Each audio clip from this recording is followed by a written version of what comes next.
magic become a power.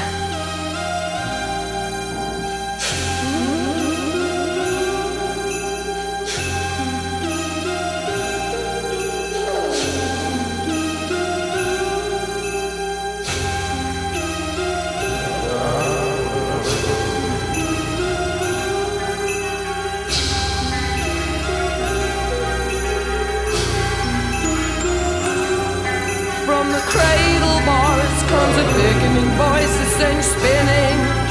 You have no choice.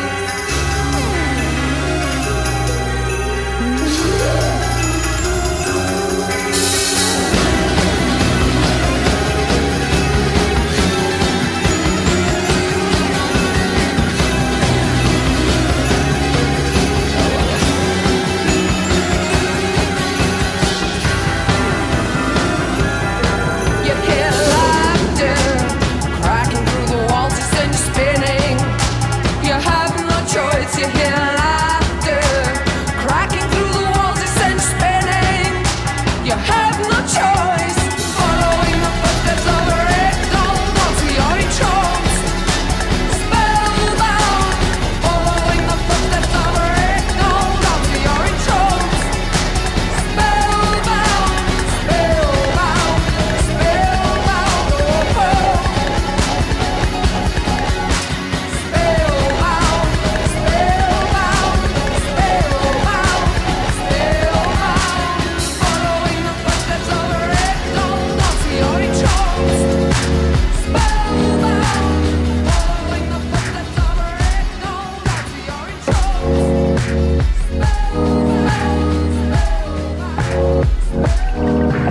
Have you ever been driven mad by someone you knew just couldn't be your type?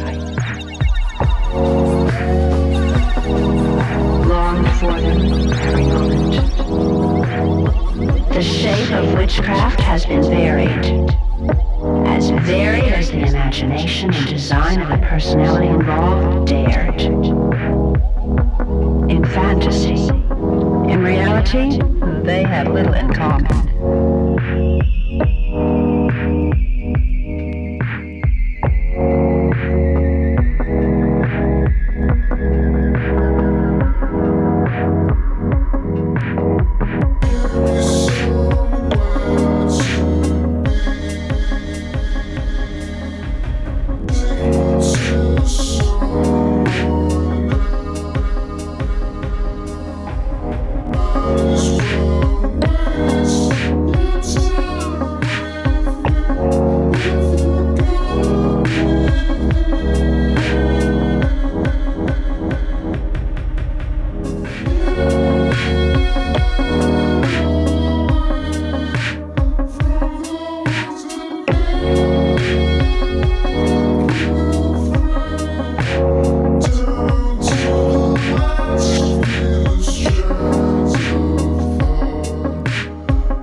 constable, a bus driver, druggist, an insurance salesman, the local mayor.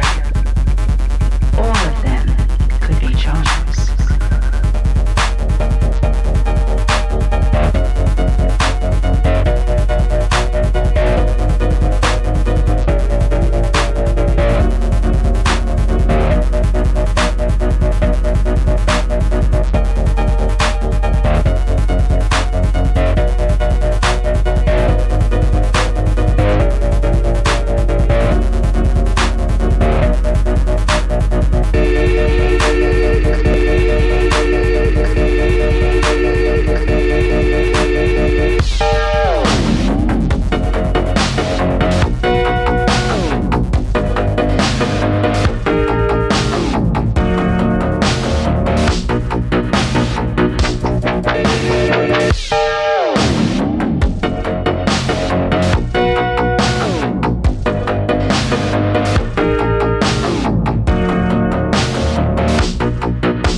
thy holy light, and intone thy sacred chant.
With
took a mile for yourself.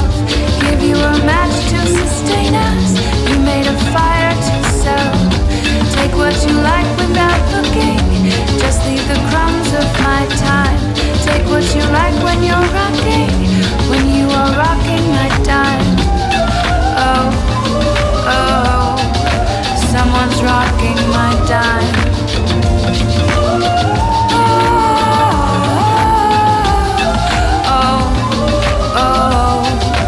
Someone's rocking my dime.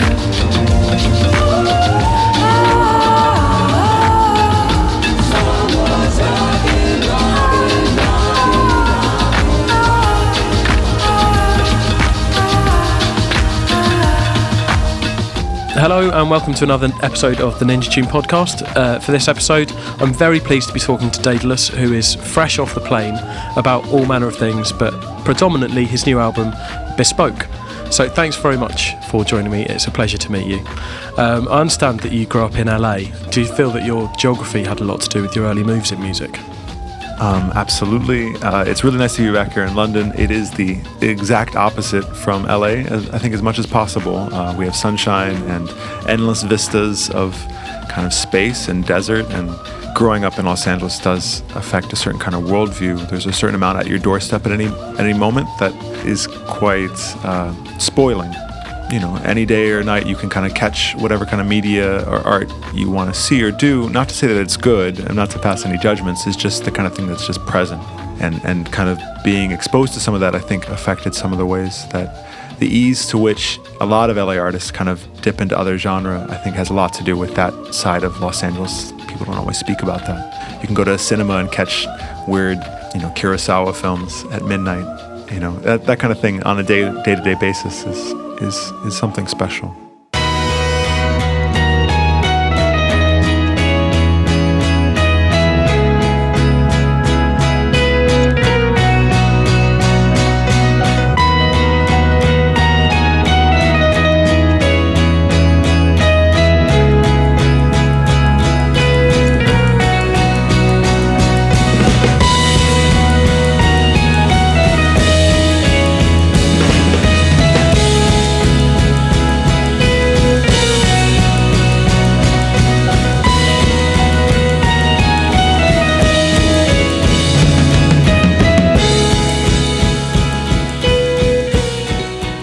So your first musical steps were in classical music. What was your route towards that? There's something fantastic about public education where you might end up in places that you wouldn't normally tend towards. I wasn't a classical music buff, but I started kind of my musical training on double bass and bass clarinet are my kind of main instruments. And both those instruments aren't, in the history of rock and roll, they don't figure too highly.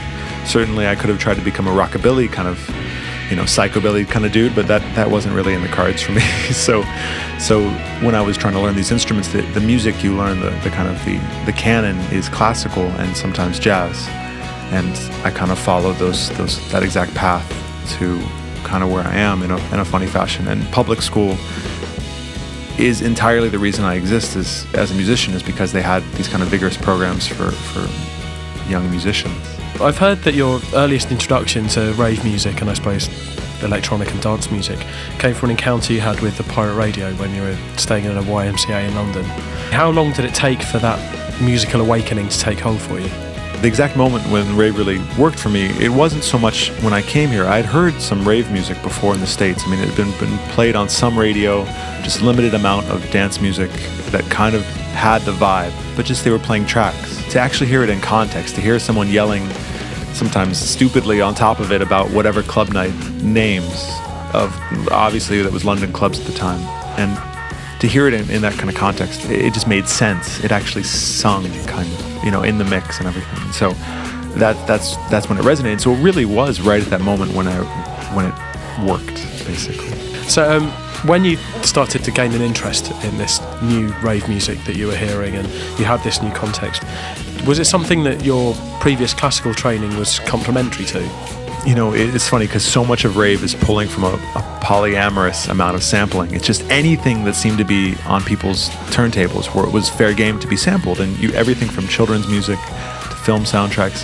Hip-hop, like Cookie Crew and Ultramagnetic MCs, they all figure in very highly in this certain period of rave music. It was almost as if the technology that was being invented right at that moment was enabling people to sample more.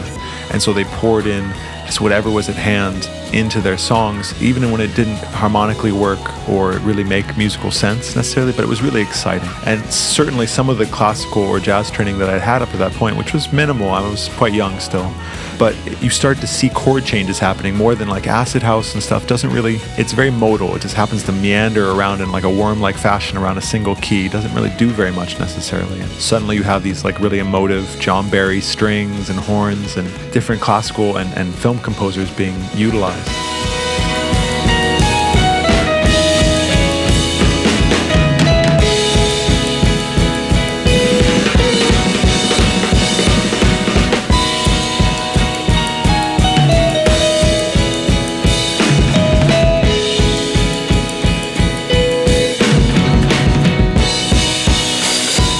The next step for you, where you were studying music at college, at what point did you decide to make the transition from, student and DJ to a writer and performer? So yeah, the evolution for me was kind of a brutal one, because as much as I love this music and it really sang to me something powerful and stuff, I had no idea how they made the tracks. I didn't have the kind of technical education to know how to work samplers or synthesizers or these kind of things. I mean, I had brushes with this kind of equipment, but it was all just a foreign alien language.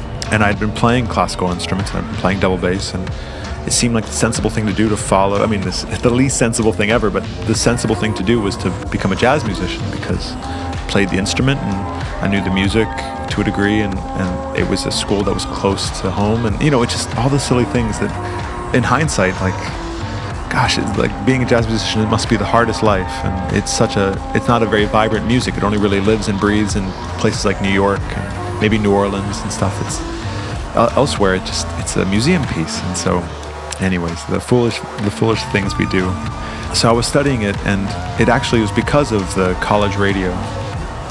There was a radio station on the campus of the university I was going to that broadcasting a lot of electronic music, so I was able to indulge my electronic passions as a radio personality, and then in classes learn Eric Dolphy tunes and Mingus songs and stuff, learn charts and Latin jazz and all this silly stuff, but it was really this like 2 to 4 a.m. kind of slots of playing all the weird ninja stuff and warp stuff, and at that point, my fascination with rave had evolved kind of through jungle into odd IDM, into drill and bass and stuff, and so it was a lot of that kind of focus.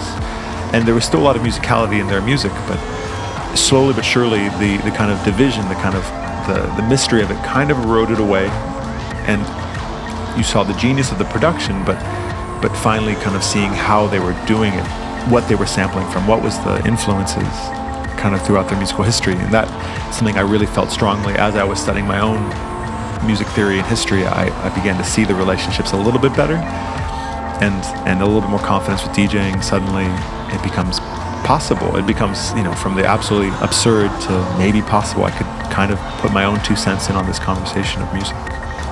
When did you first start making your own stuff? You've got this understanding of how you do it, but what was your initial take on it? What was your 2 pence that you threw into the conversation? So the 2 pence at first was just terrible versions of the same tracks I was playing. Like doing a Amen workout, just trying to make a drum and bass kind of track, trying to make a weird beat track, trying to make a Tribe Called Quest, Jay Dilla beat, in the late 90s. This was the kind of the basic education that I think I had to kind of go through, and terrible experiments using samplers. At first, I was really anti-computer. I didn't know how the computer was going to factor into my production, so I was all hardware, costing me way too much money, and really not getting the best of equipment and not getting the best sounds because of it, but still like getting these little it doesn't sound quite right, but at the same time, what would they do? What would happen on the record? And so I went through a few years of just trying to imitate, trying to sound alike, and not being happy with my output, just trying to find and it started to really click around the millennium, around 2000, where I started to actually feel some confidence with a voice, I guess, to a degree, and a part of that was rejecting my history, putting away all the jungle records, my thousands of jungle records that I just are now sitting there doing nothing and probably never will again.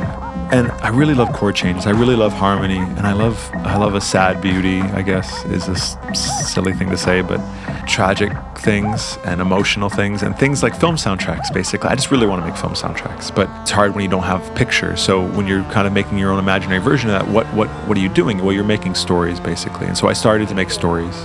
The very first track I was able to release on a compilation is called a Match Note, and that starts with me typing a love letter to my then girlfriend, my now wife, and that's the kind of opening percussive sound that kind of goes throughout the track. And it is kind of a workout, though. It just goes through all these little odd time signatures and a little melody that keeps on perverting on itself, but that's everything. I mean, that's all I've been doing, is just, taking a little melody and perverting it, and adding a little harmony. And it really is that one weird moment when you perceive yourself way. Music is great because you can borrow into the future and the past and all that stuff, and I vaguely did on that track, and I'm still just making that track over and over again.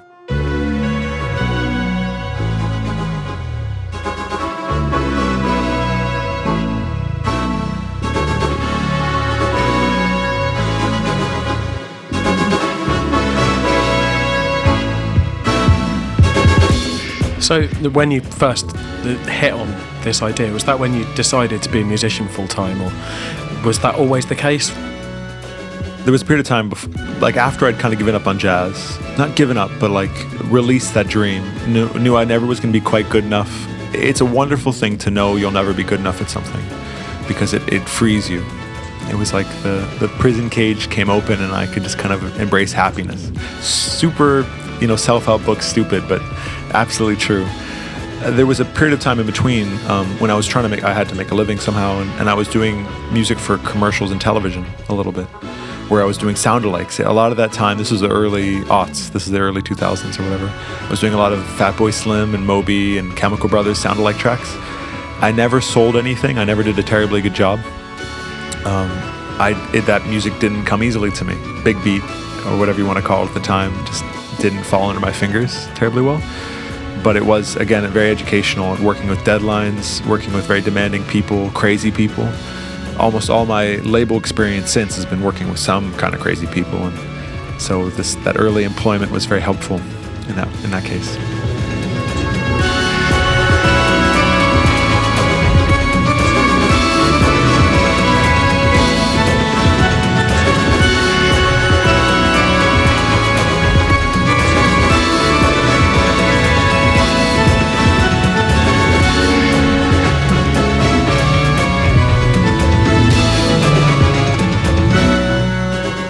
So at this point, were you already making stuff as Daedalus? When did you hit on the name, and what does it mean to you?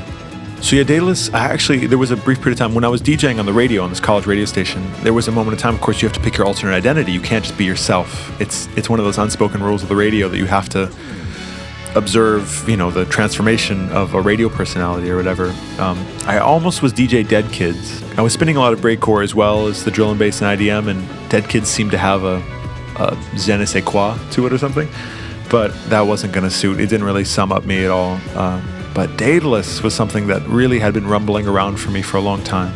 I'm fascinated with this idea of invention, and especially when you go back a bit, you clear the slate, you get rid of preconceptions.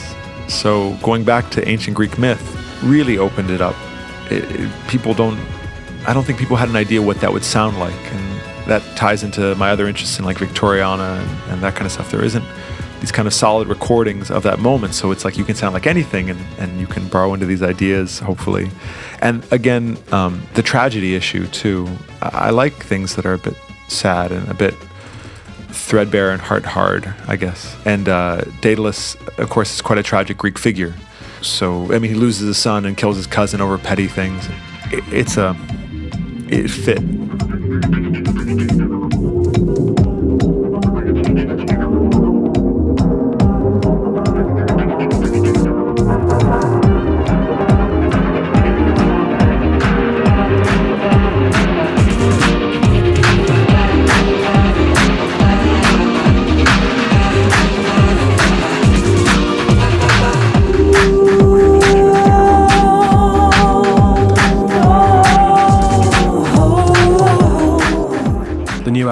is called Bespoke. And as a man who, obviously, you take quite a considered approach to your attire and such, does Bespoke describe the man you are, or the musician that you are, or the whole lot? No, I'm an addict for a concept. I really should release this idea. It isn't very popular in modern music to have too much conceptual nature of things. I think people want their music to be somewhat easy. They just want it to be something to listen to on the tube, or have it in the background of a commercial on the telly or something. And I don't think they want it to say too much, because they pour in the meaning, or the blog tells them what to think, or whatever it is. It's fine. But I'm an addict for it. And I like it when things have a reason. And like you're alluding to, Bespoke, in this case, I really want it to mean everything. It really means something made to measure, or tailor-made, or made without a pattern. And I wanted this record to be like that. The record, and hopefully, again, not to put too much importance into it, but hopefully the career I've undergone thus far is kind of on that same path, where it's like, I don't know how it's worked. It's been a lot of coincidence and chance, very happily, but really for no rhyme or reason. The machinery I use was almost, it wouldn't have been in my hands in any other situation. If I hadn't have made certain choices, or other choices hadn't been made for me, I wouldn't be using the Monome. I wouldn't have worked with MF Doom or Prefuse 73 or Bus Driver. My whole life is based on these series of happy accidents, and so it feels like it hasn't been made from a pattern. It feels like everything that's happened thus far has been kind of without reason in that regard. And so the record is also supposed to be celebrating that same thing. It isn't a dubsteppy record of now.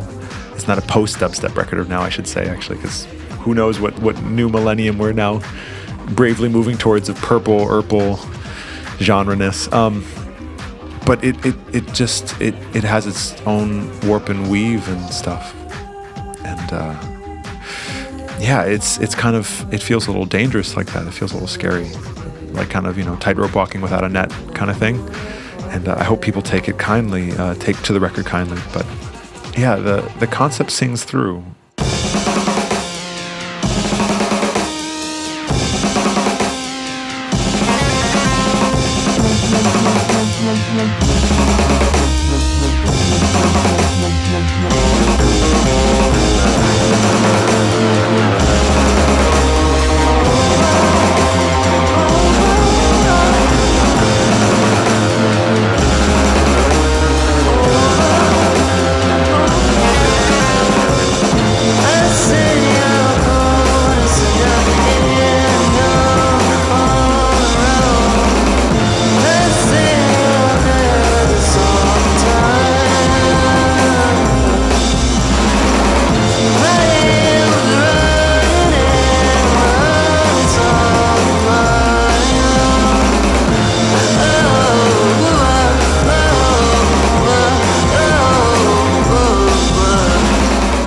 So you say you made the album with a concept, but the concept was kind of not to have a pattern. So how did you tackle it, to have that concept but the lack of pattern? Did you approach the album as a whole? Was it song by song? And saying that it doesn't have a pattern is of course a bit of a lie, because there was definitely a distinct idea involved, and part of that idea was the fact that I'm on the Ninja Tune label, and Ninja Tune has a vibe, and as much as I'm in America and maybe kind of distant from the London office, I'm not immune to that kind of stuff, and I was very much listening to these kind of concepts that they were putting forward and stuff, and they wanted songs, some sing-along stuff and whatnot, and so I gave them my weird version of some of that at times. And I wanted the record to be vocal, but no rapping, for instance. I've done a lot of rap in my career, and I just wanted to take a little break, a little breath from that, maybe to come back to it renewed soon with some other new MCs. But for now, just taking a look at the vocal aspect, and not letting the vocal override the song, but to let it be really another instrument in the music. But words are really important and powerful, and the record contains a lot of that. But if you listen to it carefully, it's hard to understand, for instance, this track, Overwhelmed with Bilal. You don't really know what he's saying at any point. I mean, there's some words that come through every once in a while, but it's really about the fact that it's a kind of a meaning, it's a vibe more than it's like, hey, these are the words, and I don't know, I think there's some buried treasure in that if people really want to make up their own, like, what is exactly his bus driver saying on his track? Well, he's saying some weird stuff, but, you know, that's part of it, his whole thing, and part of the record as well. What can you do? What can you do? From the mouth of the night's endless cyclone, and what's inside your head, you don't announce a life sentence. Well, you and I are sent to die in bed. Don't find of hollowed husks in need of heart transplants, kill time and cold blood that flail wildly, giving you a lap day. What can you do for me? Nothing you did to me. What can you do for me? Nothing you did to me. What can you do for me? Nothing you did What can you do for me? to me. What can you do for me? You mentioned that you treated like the vocals as another instrument on this album, and you used a variety of different vocalists and collaborated with a lot of people. So did you have them in mind before you started, or did you sort of write the rest of it and then think which vocal instrument would sound good over the top of this? There's a mix, of course. I mean, like, there were some people I was shooting for from the very beginning, Anara George being one of the key ones who was thankfully early on the record, and just an incredible vocalist. The Bird and the Bee is a group that maybe people should know about here in the UK. Maybe some people do, some people don't. They're more indie, but they do electronic music as well. And she just this amazing vocalist who actually comes from an amazing musical lineage. I really wanted to show that aspect of LA as well. You know, not just the beat scene and these kind of things that are becoming well known, but there's this other kind of scene happening. So I was shooting for her, but someone like Bilal was a last minute thing that worked out really quite well, I feel like. And so it's a mix of things on the record, but it was really looking for the right sound for each track. It's a Sunday, let me see your mind.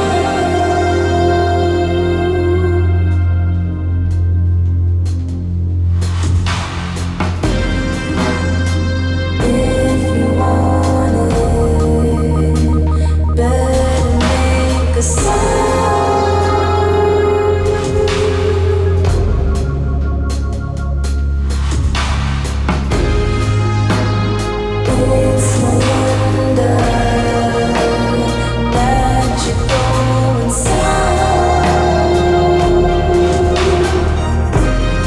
So you're sort of saying just now about the LA scene and a lot of these artists being part of that.